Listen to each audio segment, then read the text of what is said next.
Hi, it's Luke here from Proactive, the simple user-friendly risk management solution.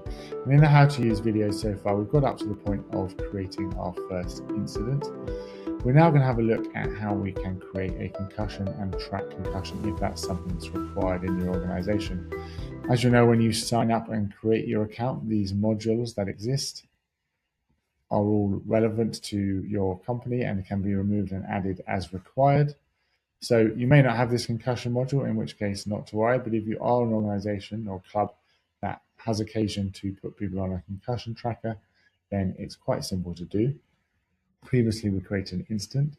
So in order to create the concussion tracker alongside it, we simply go in, select track concussion, and in the log of instance, there will be any relevant instances which head injury has been tagged, so it knows that there should be a concussion tracker to follow. It's then going to simply ask you what signs and symptoms were seen at the point of the person getting the suspected concussion.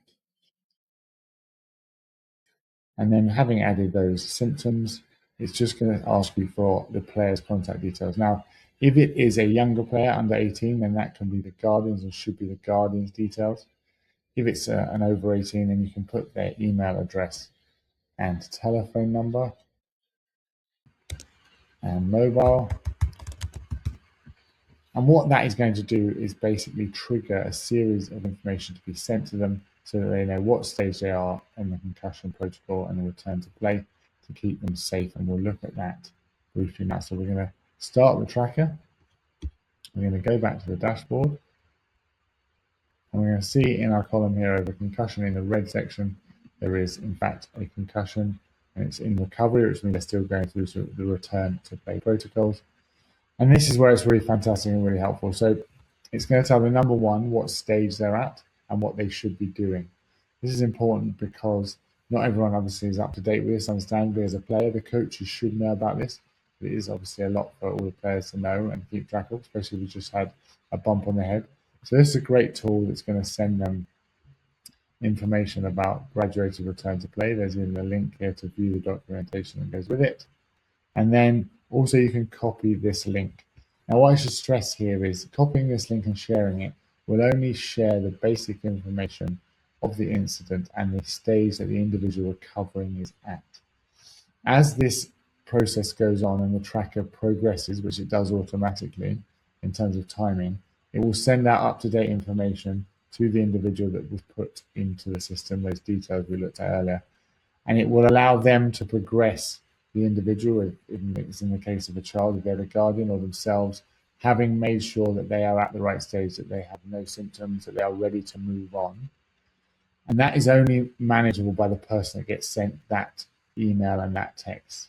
The link we're talking about at the bottom that you can share here, that simply is to share with maybe another organization like a school that might need to know that that individual is recovering from an incident and is on a concussion tracker. It won't allow them to process any further and push them into a stage they shouldn't be at. That can only be done by the individual that gets the set of emails and texts, and they will only be able to do that at the right time. So the system won't allow them to move them along a stage before the certain or relevant number of days have elapsed. It's a fantastic tool. It's really simple to set up, but it's saving such a great amount of time for people to be able to get the right information, to be able to have it at the right time, and to be able to follow the right actions so that we can make return to play after an incident, suspecting concussion, as safe as possible. As I said, if this is something your organization needs, you will have the module here that talks about concussions. We've just had a look through how you add that into the ecosystem. If you wanted, there is another way. You can, from scratch, add a concussion. So previously we looked here at adding an incident that was already added into your app.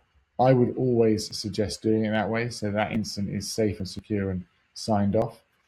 There's another reason for that, which is it means at the stage you create the incident originally, where the person has a head injury or is deemed to have a concussion, then that information doesn't get sent to someone straight away. So as we've just put in the email and password, so the email and telephone number to inform the individual, if that was a child and you're informing the guardian, if you go through the process from scratch within this link, then you're going to have to send them that information potentially before they know about it. So you don't really want a scenario where you fill in information, a parent or guardian gets a text saying that their child that they're in charge of has just had an incident, has been concussed without them knowing or having been forewarned. So again, I believe the best way to do it is to create the incident first, and then when you come back in and create a concussion in that instance, which we don't have any left, but that instant will sit here, and then you can just add the concussion protocol to it.